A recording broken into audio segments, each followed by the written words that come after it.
नमस्कार साथियों, गौरव ज्ञान धारा में आपका स्वागत है। महासागर वाली क्लास चल रही थी और अब थोड़ी सी क्लास अपनी बाकी है। आज महासागर से संबंधित जो अपने तापमान, लवणता, प्रवाल भित्तियों से संबंधित और धाराओं से संबंधित जो प्रश्न बनते हैं, जहां से बनते हैं, जो जो विशेषताएं पूछी जाती है, उन पर आधारित क्लास है। हालांकि कल की क्लास नहीं दे पाया साथियों, क्षमा चाहता हूँ, लेकिन मजबूर हूँ। बोर्ड के अंदर ड्यूटी लगी हुई दो दो जगह अब, क्योंकि देखो एग्जाम चल रहे हैं, साथ में कॉपियां, जांच वगैरह सब, तो बर्बारी बना रखा है, तो वहां ड्यूटी है और भी बहुत सारे काम एकदम से आ गए हैं, तो इस वजह से थोड़ा सा डिस्टर्ब चल रहा हूं। लेकिन फिर भी कोशिश कर रहा हूं कि आप लोगों की पढ़ाई नियमित हो और नियमित हो सके, इसीलिए कल की क्लास नहीं आई थी।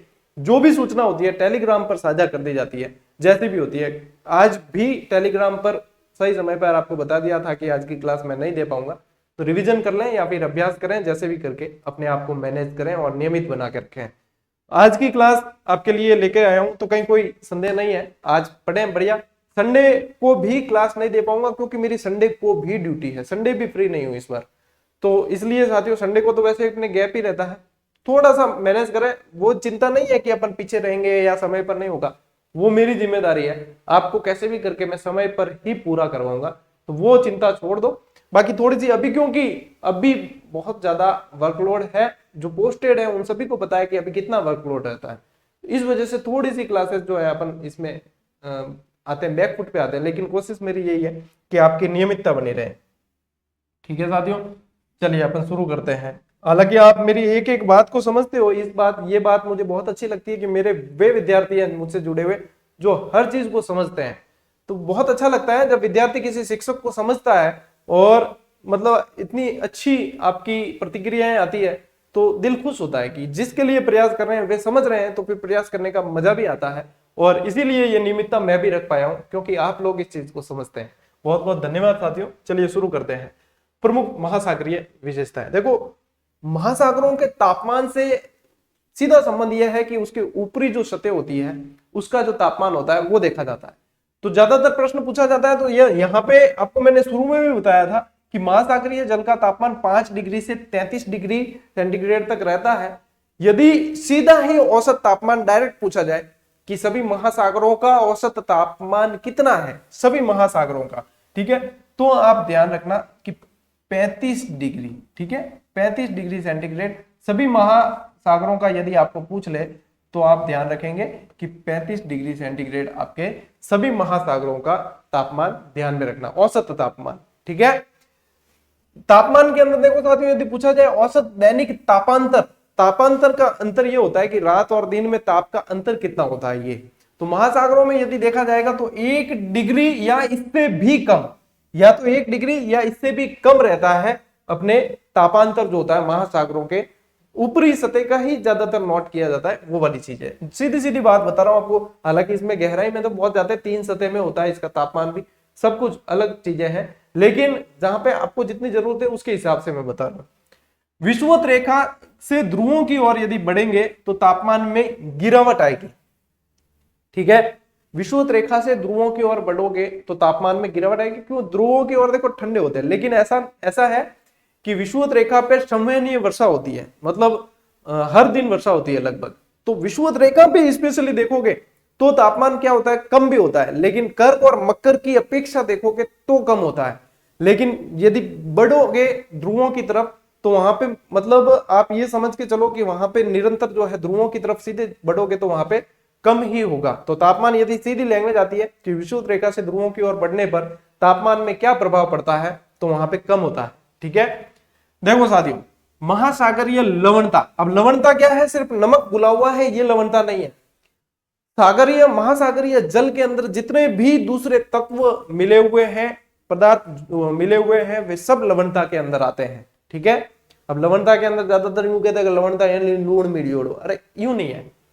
लवणता के अंदर अब यदि पूछा जाए कि सबसे ज्यादा, तो सोडियम और क्लोरीन होता है। सबसे ज्यादा जो पदार्थ पूछा जाए ना आपको, सबसे पहले तो चलिए ये यहां पे लाता हूं कि इसको नापा किस में जाता है, तो इसको सैलाइन नेक्टर में मापा जाता है। ठीक है, फिर बात करते हैं समुद्री जल में सर्वाधिक लवणीय पदार्थ यदि कोई पाया जाता है तो सोडियम क्लोराइड, NaCl। NaCl सबसे ज्यादा है, जबकि MgBr यानी कि मैग्नीशियम ब्रोमाइड सबसे कम कौन सा है? सबसे कम है MGBR। हालांकि देख लेना, साइंस वाले जानते हैं, क्या पता मैंने ये MGBR सही लिखा है कि नहीं, साइंस का विद्यार्थी नहीं हूं मैं, लेकिन फिर भी ये ध्यान रखना है कि सबसे कम जो पदार्थ होता है वो होता है MGBR, सबसे ज्यादा NaCl, ठीक है, लवणता के अंदर। साथियों एक लैंग्वेज है यहाँ पे कि भूमध्य रेखा की अपेक्षा कर्क और मकर रेखा पर लवणता अधिक पाई जाती है।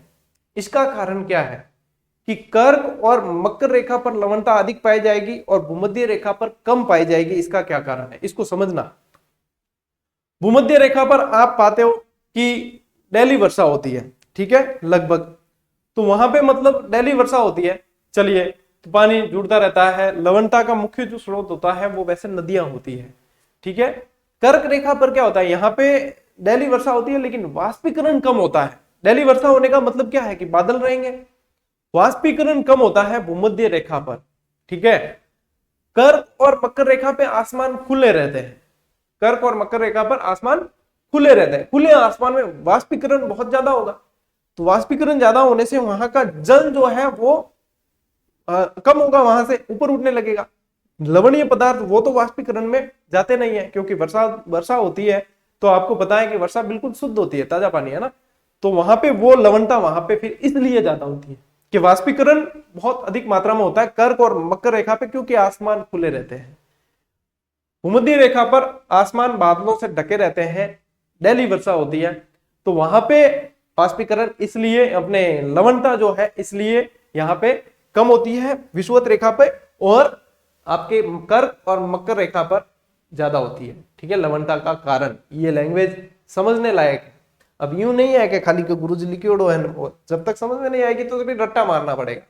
समझ में आ गई फिर आप खुद मतलब आगे एक्सप्लेन कर सकते हो, यदि कोई आपसे पूछे भी कि हाँ भाई एक ही कारण है कि कारण वो है, ठीक भाई तो होशियार उगो रहे कि हाँ जिजिडी क्लास देखा। चलिए प्रमाल वित्तिया, प्रमाल वित्तिया क्या है, मूंगे की चट्टान है, सीधी सी बात है। मूंगा क्या है, एक जीव है, समुद्री जीव, ठीक है, सिलेंट्रेटा संघ का एक समुद्री जीव है। अब ये सिलेंट्रेटा क्या है, अब वर्गीकरण होता है पादपों का, जंतुओं का वर्गीकरण साइंस में चलता है, जैसे साइंस की टेस्ट सीरीज चल रही है उसमें टॉपिक वाइज में ऐड भी कर रखा है। तो ये जो वर्गीकरण है वो उसके अंदर ये सिलेंट्रेटा संघ का प्राणी होता है, ठीक है, सिलेंट्रेटा संघ के जीव होते हैं, इनका भोजन होता है चूना, ये चूने को खाते हैं, चूना इनका क्या है, भोजन, चूना इनका भोजन होता है। ये समुद्र के मग्न तट पर पाए जाते हैं। अब मग्न तट, मग्न ढाल सभी अपन ने पढ़े हैं, ठीक है, तो वहां पे मैंने आपको लिखा है मग्न ढाल नहीं, मग्न तट, ठीक है, मग्न तट, महाद्वीपीय मग्न तट। मग्न तट में आपको लिखा है कि यहाँ सबसे ज्यादा जीव पाए जाते हैं। अब इनके अस्थि पंजर होते हैं, यही फिर बाद में मूंगे की चट्टानों में बदलते हैं, ठीक है, तो ये मग्न तट पर सर्वाधिक पाए जाते हैं, ठीक है। प्रवाल भित्तियां बोला जाता है इन्हें, कोरल, है ना, ये चीज। अब देखो प्रवाल भित्तियां जो है साथियों तीन तरह की होती है। एक तो होती है आपके तटीय प्रवाल, ठीक है, तटीय प्रवाल की क्या विशेषता होगी, तटीय प्रवाल की विशेषता मैं बताता हूं। मान लीजिए ये महाद्वीपीय तट है और ये महासागर तल है, ठीक है, ये महासागरीय तल है, महासागर तल, और ये है महाद्वीप, ये महाद्वीपीय तट है। वे प्रवाल भित्तियां जो महाद्वीपीय तट से बिल्कुल जुड़ी हुई होती है वो कहलाती है तटीय प्रवाल या अनुतटीय प्रवाल, ठीक है। ये वाली जो है यहाँ पे ऐसे इस तरीके से ये होगी, ये प्रवाल आपके क्या कहलाएगी, तटीय प्रवाल, ठीक है, ये क्या होगी, तटीय प्रवाल, ठीक है, ये इस तरीके से तटीय प्रवाल होगी। अवरोधक प्रवाल क्या होती है, अवरोधक प्रवाल महाद्वीप से कुछ जगह छोड़कर ये प्रवाल भित्तियां होती है, वो अवरोधक प्रवाल होती है। तो उस प्रवाल भित्ति के और तट के बीच में एक झील बन जाती है, लैगून झीलें जो होती है वो झील बन जाती है या कोई चैनल बन जाता है, तो वो होती है आपके अवरोधक प्रवाल, ठीक है। कैसे होगी, यहां पे भी इसको भी समझ लेते हैं। जैसे ये है आपके वही महाद्वीप महासागर, लेकिन यहां पे आपके ये प्रवाल बनती है, यहां बीच में जल भर जाता है, ये क्या है, लैगून झीलें, लैगून झीलें, जो तट और समुद्र के बीच में एक झील बन जाती है वो लैगून झीलें हैं।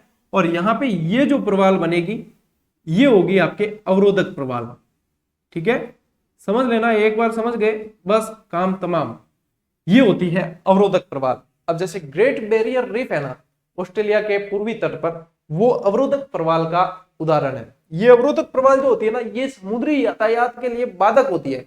क्यों बीच में चैनल है या झील है, और ये फिर वहां पे उभरी हुई होती है, चट्टाने टाइप होती है, मूंगे की चट्टाने हैं, ये उसमें बाधक होती है, लेकिन मछुआरों के लिए बहुत उपयोगी है, मछलियां पकड़ने के लिए वगैरह ये बहुत उपयोगी साबित होती है। तो ये है आपके अवरोधक प्रवाल। फिर आती है एक वलयाकार प्रवाल, या इसे एटॉल प्रवाल भी कह सकते हो। इसे रिंग की टाइप से, घोड़े की नाल के जैसी होती है, ठीक है, यानी कि किसी द्वीप के चारों तरफ रिंग की तरह जो प्रवाल होती है, जो लक्षद्वीप के ये उदाहरण है, यहाँ पाई जाती है। तो ये आपके आ जाती है वलयाकार प्रवाल के अंदर, ठीक है। ये चीजें साथियों आपको ध्यान रखनी, ये तटीय है, अवरोधक है, और वलयाकार, वलयाकार में वलय के रूप में आप समझ जाओगे नाम से ही, ये इस तरीके की प्रवालें पाई जाती है। अब देखो, विश्व की जो सबसे लंबी प्रवाल भित्ति है वो ग्रेट बैरियर रीफ है, जो ऑस्ट्रेलिया के पूर्वी तट पर है। अपन ने जब ऑस्ट्रेलिया पढ़ा था तब आपको ये चीजें बताई भी थी, और ये लगभग है ना, लगभग 1900 किलोमीटर लंबी है। अब आप समझ सकते हो कि ये कितनी लंबी मूंगे की चट्टान है। ये 1900 किलोमीटर लंबी है, लगभग 1920 के करीब है, एक्यूरेट यदि देखा जाए तो 1900 किलोमीटर। ये ग्रेट बैरियर रीफ कौन से तट पर है ये भी ध्यान रखना, ओशियनिया के अंदर आती है। समझ में आ गई बात। ये थी मुख्य विशेषताएं जो आपको यहाँ पे इसके अंदर याद रखनी थी, महासागरीय इसके अंदर। अब आपके ना धारा स्पेशल टॉपिक नहीं दे रखा है, फिर भी अपन धाराएं पढ़ रहे हैं क्योंकि सवाल कई बार बन जाते हैं, ठीक है। वैसे धाराएं अलग से मेंशन किया हुआ होता है, लेकिन इसमें मेंशन नहीं है, फिर भी अपन धाराएं पढ़ते हैं। धाराओं के अंदर अपन पढ़ते हैं, चलिए आपको उसी स्लाइड पे लेके चलता हूं। धाराएं अपन बिल्कुल ट्रिक से पढ़ेंगे। अब कई जने कह रहे थे सर विश्व के अंदर ट्रिक नहीं आ रही, जो चीजें मैप से समझनी थी वो मैप से समझी अपन ने, जो चीजें ट्रिक से समझनी है धाराएं कोई भी ट्रिक से नहीं पढ़ाएगा, ठीक है। सिर्फ एक ट्रिक बताएंगे, ठंडी और गर्म वाली, प्रश्न बनते भी है वहां से, लेकिन अलग अलग महासागरों की धाराओं की ट्रिक आपको कोई बताने वाला नहीं है, क्योंकि कहीं मैंने भी नहीं देखी, ठीक है। यहाँ पे मैंने बनाई है कुछ धाराएं, याद हो जाती है बढ़िया है, सीधी याद होती है द बेस्ट, नहीं याद होती है तो फिर ट्रिकास्त्र। तो यहाँ पे धाराएं जो है अपन अलग अलग महासागरों की अलग अलग याद करेंगे, कुछ विशेषताएं देखेंगे, ठंडी और गर्म प्रकृति की अलग अलग देखेंगे, ठीक है साथियों। तो यहाँ पे देखो, सागर की जो विशाल जलराशि होती है वो एक निश्चित दिशा में उसकी जो गति होती है वही महासागरीय धाराएं कहलाती है। सीधी सीधी यदि दिमाग में यदि कुछ बात बिठानी हो ना तो ये कह सकते हो, मतलब ये लहरें नहीं है भाई। कोई कहता है कि जो लहरें आती है तट पर वो धाराएं नहीं, वो धाराएं नहीं है।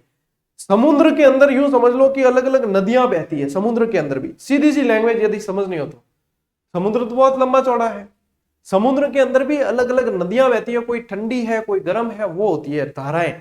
मतलब एक निश्चित जलराशि एक दिशा में चलती है, वो होती है महासागरीय धाराएं, ठीक है। जहां तक जितना इजी हो सकता है, जैसे मैं बुक के अंदर शामिल करता हूं इजी लैंग्वेज के हिसाब से, वही आपको यहाँ पे समझाने की कोशिश कर रहा हूं। जितना इजी हो सकता है आपके लिए उतना कोशिश कर रहा हूं, ठीक है। वो होती है आपके धाराएं, ठीक है। अब देखो धाराओं की उत्पत्ति के कारण क्या क्या है, देखिए धाराएं उत्पन्न क्यों होती है। धारा उत्पन्न होने का कारण यह है, एक तो पृथ्वी की परिभ्रमण गति। पृथ्वी की दो गतियां हैं, परिभ्रमण और परिक्रमण। परिक्रमण यानी कि परिक्रमा, ठीक है। मंदिर गए तो प्रदक्षिणा पथ होता है, परिक्रमा लगाते हैं। कई जन मंदिर नहीं जा सके, सूर्य भगवान ने हाथ जोड़ यूं गोल गोल घूम जाए और वही वो भी परिक्रमा है, ठीक है। लेकिन वो अपने क्या है, वो आ जाती है यदि यहां देखे तो परिभ्रमण के अंदर आती है, लेकिन अपन यहाँ पे जैसे धार्मिक भावना के अंदर उसको भी परिक्रमा मान लेते हैं। तो ये तो परिक्रमा यानी कि कोई चीज है, मान लो कोई चीज है, उसके चारों तरफ यदि चक्कर लगाया जाए तो वो परिक्रमा है। सूर्य के चारों तरफ पृथ्वी चक्कर लगाती है तो वो परिक्रमा है, वो उसकी परिक्रमण गति है। और परिभ्रमण क्या है, एक ही अक्ष है और उस पे ही गोल गोल चीज घूम रही है, एक अक्ष पे ही गोल गोल। मतलब अपन मैंने बताया ना, एक ही जगह सूर्य के ऐसे अपने घर पे कोई धार्मिक भावना रखता है तो ऐसे परिक्रमा लगाता है, वो होती है परिभ्रमण गति। यानी कि पृथ्वी अपने अक्ष पे घूमती है, वो है परिभ्रमण गति। अब कोई चीज है पानी से भरी हुई कटोरी है कोई, उसको आप यदि ऐसे घुमाओगे तो जिस तरफ घुमाओगे उसके विपरीत दिशा में पानी चलने लगेगा। यही धारा की उत्पत्ति का कारण भी होता है। अब पृथ्वी एक कटोरा है जिसके अंदर समुद्र का जल भरा हुआ है, और वो जैसे घूमती है तो धाराएं उत्पन्न हो जाती है। ये उत्पन्न होने का पहला कारण। फिर है तापमान में भिन्नता। अब ताप अधिक और कम होने से वायु दाब और तापमान एक दूसरे के विपरीत चलते हैं, तो तापमान कम और अधिक होने से वायु दाब के अंदर भी प्रभाव पड़ता है, और यह भी एक कारण है धाराओं की उत्पत्ति से संबंधित। आपके ये पूछते हैं सीधा ही है, समझना समझा रहा हूं वो बात अलग है, लेकिन पूछते हैं सीधा है, ठीक है ना। थोड़ी पेन चेंज कर देते, मजा नहीं आएगा नहीं तो। लवणता में भिन्नता। अब लवणता में भिन्नता होने से क्या होगा, लवणता में भिन्नता होने से पानी के घनत्वों में अंतर आएगा, और पानी के घनत्वों में अंतर आने से वापस पानी का चलना निश्चित है, ठीक है। तो ये भी एक कारण है। वायुदाब, वही वायुदाब है, तो हवाएं जो है उच्च दाब से निम्न दाब की ओर चलती है। ये वैश्विक पवन तंत्र अगला टॉपिक आने वाला है, उसमें पढ़ाऊंगा। तो उच्च दाब से निम्न दाब की ओर चलती है, तो हवाएं जैसे गुजरेगी तो वो पानी के अंदर भी गति करेगी, तो ये भी एक कारण है इसका। वाष्पीकरण तथा वर्षा। वाष्पीकरण या वाष्पीकरण कहीं से हो रहा है तो पानी कम हो रहा है, कहीं वर्षा हो रही है पानी ज्यादा हो रहा है, तो ज्यादा से कम की ओर स्वाभाविक है आएगा। ये कुछ कारण है अपने धाराओं की उत्पत्ति से संबंधित। समझ गए? उम्मीद कर रहा हूं यहां तक, जहां तक समझा रहा हूं वहां क्लियर होता जा रहा है। बस उसके बाद में आप कहीं से भी, चाहे किसी भी पुस्तक से इस टॉपिक को पढ़ के देख लेना, आपके लिए इजी हो जाएगा। अब आते हैं अपन प्रशांत महासागर की धाराएं। सबसे बड़ा महासागर है, सबसे पहले लेते हैं, ठीक है, एचएमओ। देखो पीएमओ सीएमओ सबने सुना है, अपन शिक्षक है, अपने लिए तो एचएम सब कुछ, छुट्टियां कौन दे, एचएम स्वीकृत करे ना। तो एचएमओ, एचएमओ क्यों क्यों शू करे, छुट्टियां मांगने गया, क्यों चाहिए क्यों चाहिए, मारवाड़ी में शू करे यानी क्या करे, एचएमओ क्यों क्यों शू करे, एचएमओ क्यों क्यों शू करे, केला पी आराम से, मतलब केला पी, केले का जूस पी आराम से, एचएमओ क्यों क्यों शू करे, केले का जूस पियो आराम से, छुट्टियां तो यूं ही लेवनी है ना। तो एचएमओ क्यों क्यों शू करे, ठीक है, ये ट्रिक है, एचएमओ क्यों क्यों शू करे, केला पी आराम से। अब ये आराम ऐसे लिखा है, आराम कैसे लिखा है मैंने, ऐसे लिखा है आराम। ये क्यों लिखा है, मैं तो वैसे साइन भी करता हूं ना मेरे, तो आधा इंग्लिश और आधा हिंदी ऐसे करता हूं, ठीक है। और ज्यादातर आप देखोगे डिजाइन और नाम वगैरह ये भी आराम, पढ़ने में बिल्कुल आसान है, याद करने के हिसाब से लिखा है, अपनी ट्रिक इससे बन गई इसलिए लिखा है। अब देखो एच एम, एच एम से यहां से आ जाती है ये हम्बोल्ट की धारा, कौन सी आ जाती है, हम्बोल्ट की धारा, हम्बोल्ट की धारा। वैसे ये यहां पे मैंने पीरू की धारा लिखा है ना, इसी का ही दूसरा नाम हम्बोल्ट की धारा है। हम्बोल्ट नाम के भूगोलवेत्ता ने खोज की थी, इसलिए हम्बोल्ट की धारा नाम हो गया। फिर यहां से आ गया अपने ओ, तो ओया सिवो, यहां से कौन सी आ गई, ओया सिवो, ओया सिवो, क्यूरोसिवो भी कह सकते हो इसको, ओया सिवो जापान के तट पर वहां पे उत्पन्न होती है, क्यूरोसिवो भी कह सकते हो, गर्म प्रकृति की धारा है। फिर आ जाती है यहां से, ये देखो क्यू दो बार है, यानी कि एक तो आ गई क्यूराइल की और एक आ गई क्यूरोसिवो, यही इसी का ही दूसरा नाम है, क्योंकि ये पूछ ली जाती है तो कई बार मैंने ट्रिक में इसलिए शामिल किया कि उपनाम याद नहीं रहता है, डायरेक्ट पूछ ली जाती है, तो ये ध्यान रहे। तो क्यूराइल और क्यूरोसिवो दो नाम क्या हो गए यहां से, क्यूराइल की धारा, क्यूराइल और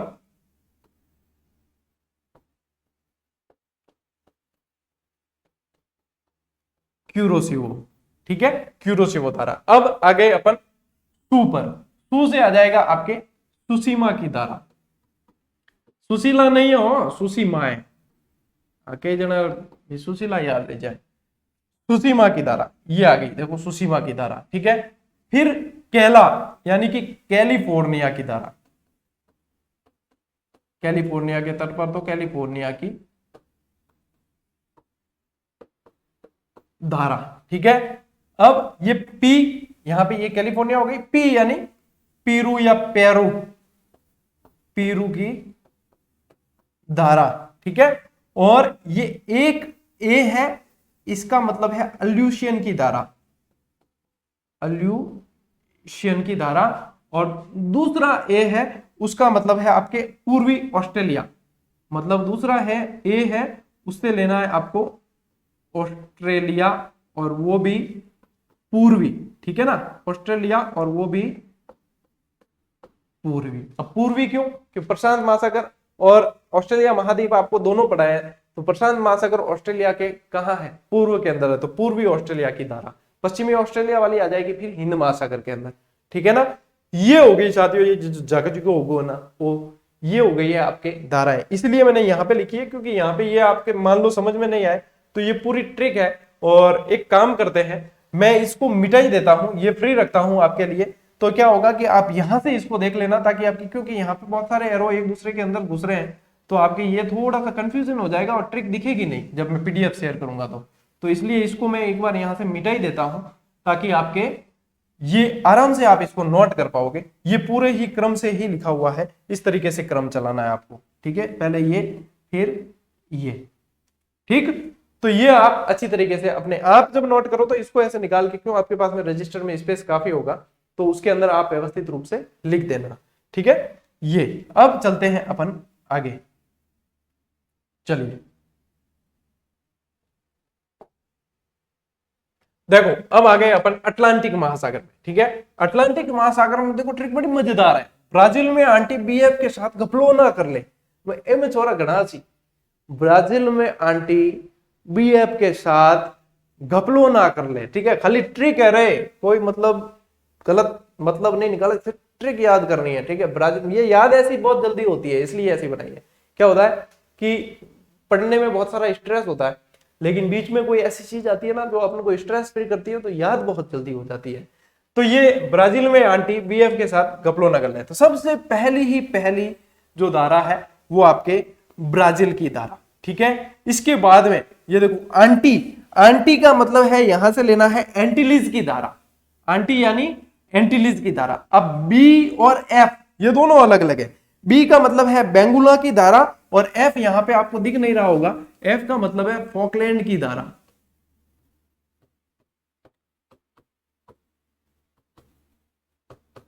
फॉकलैंड की धारा, ठीक है। आंटी बीएफ के साथ घपलो ना कर ले, ठीक है। अब देखो यहां आ जाता है सीधे ही इस पे ग यानी कि गल्फ स्ट्रीम की धारा,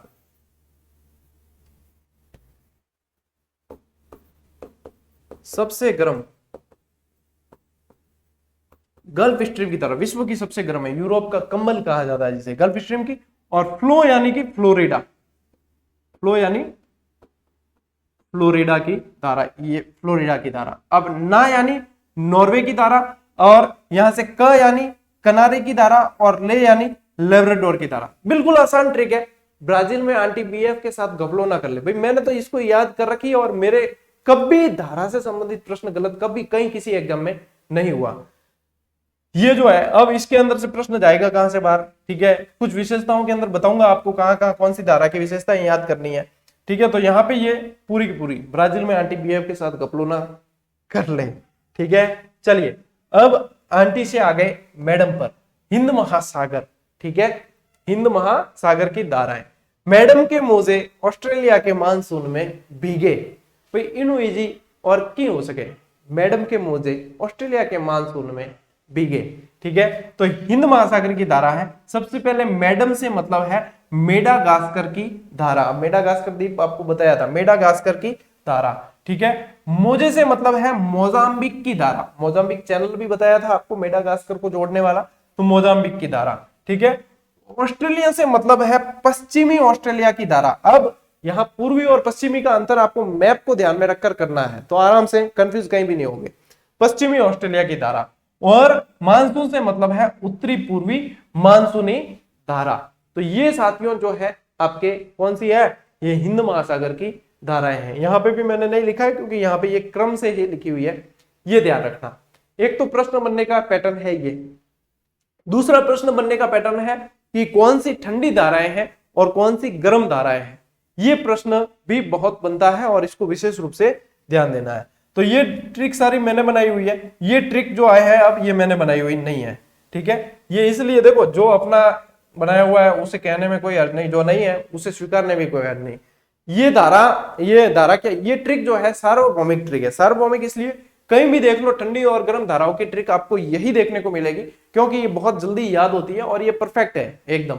तो मैंने भी इसी को शामिल किया है क्योंकि ये एकदम आपके लिए परफेक्ट है इसलिए। अब देखो यहाँ पे क्या करना है आपको, यहाँ पे ये करना है कि हम बोले ग्रीन बगुला क्यों केला फेंक रहा है, इतना सा याद रखना है।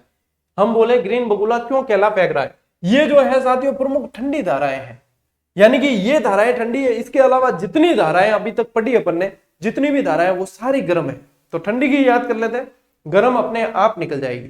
तो ये ठंडी धाराओं की ट्रिक है। ठीक है, हम बोले ग्रीन बगुला क्यों केला फेंक रहा है, एक बार याद कर लिया हमेशा के लिए, टंटा खत्म।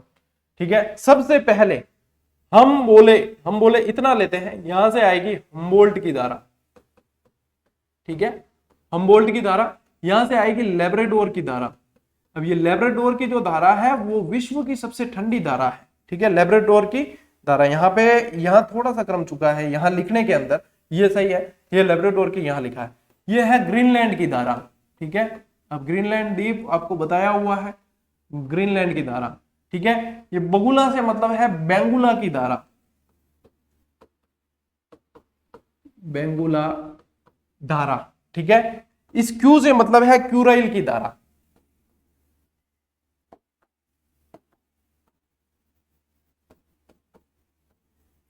क्यूराइल की धारा, ये केला से वही कैलिफोर्निया,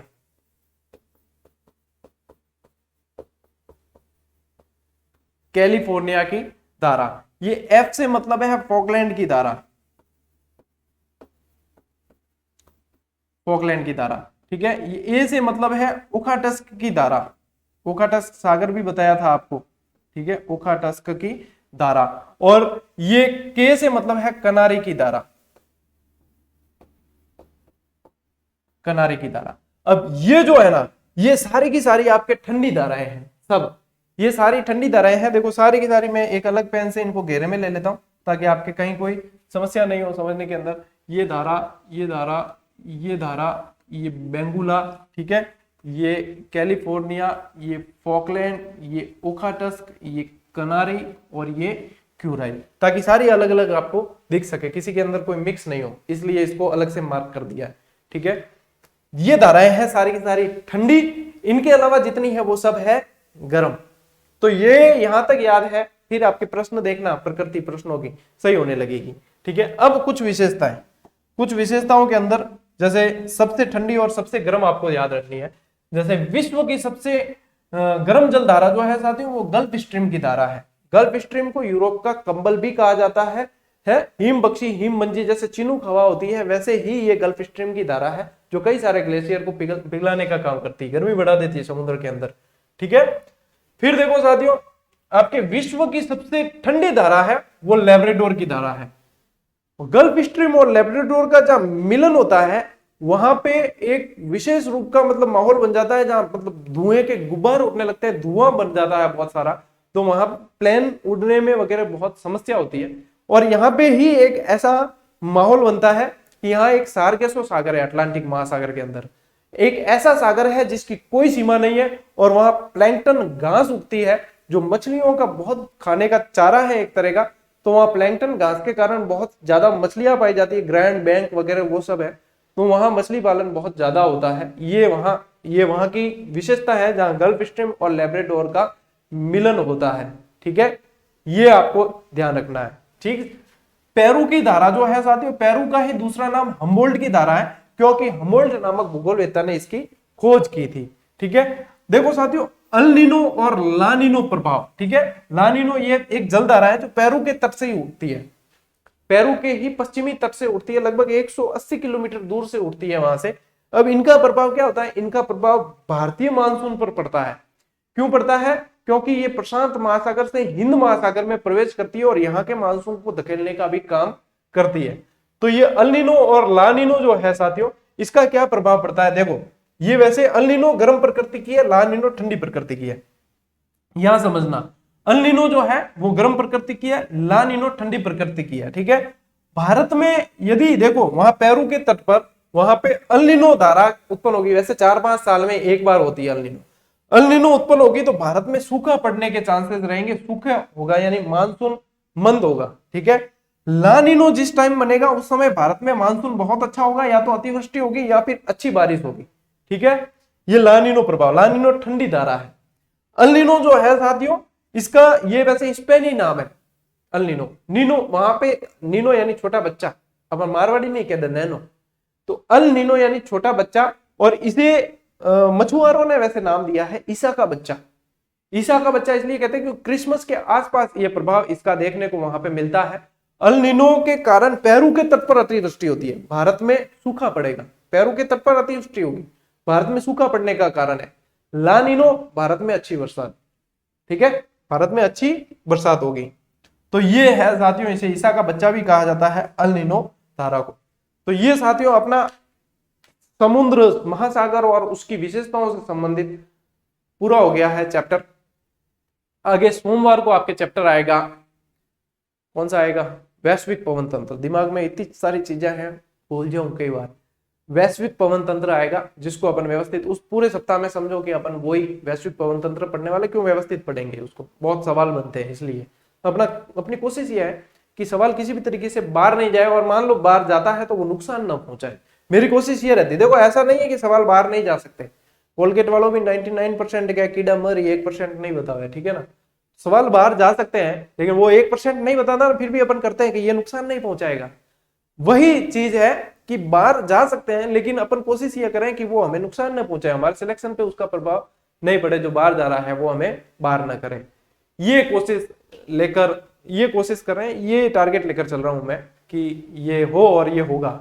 ठीक है, तो ये है साथियों, ये महासागर पूरे हो गए, महाद्वीप महासागर पूरे हो गए। बड़े बड़े चैप्टर थे, एक बहुत बड़ा बोझ वो मेरे पर से भी मुझसे भी उतर गया और आपके सिर से भी उतर गया। अब रहा है अपने वैश्विक पवन तंत्र, फिर पर्यावरणीय समस्याएं और यूएनओ वाला वो रहा है, फिर अपन आ जाएंगे भारत पर, भारत के बाद में पॉलिटिकल। ठीक है, इति सिद्धम। चलिए साथियों, आज की क्लास में इतना ही। टाइम टेबल वाला वीडियो कल बनाकर अपलोड कर लिया था, नहीं देखा है तो देख लेना, काफी सारे डिमांड कर रहे थे। टेस्ट सीरीज बहुत तेजी से विद्यार्थी ज्वाइन कर रहे हैं, अभ्यास भी कर रहे हैं। जिन्होंने ज्वाइन नहीं किया है कर लेना, टॉपिक वाइज है, और टॉपिक वाइज ऐसी है, ऐसा नहीं 3-4 टॉपिक एक साथ बनाकर दिए, प्रत्येक टॉपिक पर अभ्यास करवाया गया है। फॉर्मेलिटी नाम की कोई चीज नहीं है, पूरी शिद्दत से पूरी गुणवत्ता के साथ में दी गई। शुल्क इसलिए कम है क्योंकि हर विद्यार्थी प्रयास कर सके। 400-500 तो हम भी रख लेते, लेकिन वो फिर विद्यार्थी मन महसूस के रह जाता है कि हमारे बस की बात टेस्ट सीरीज नहीं है, इसीलिए नाम मात्र का शुल्क रखा है। गुणवत्ता 400-500 वाली जो टेस्ट सीरीज है उनसे भी कई बेहतर है। ये जिन्होंने ज्वाइन किए उनसे पूछें, वो बताएंगे। ठीक है, चलिए साथियों, मिलते हैं अगली क्लास में, तब तक के लिए राम राम, जय हिंद।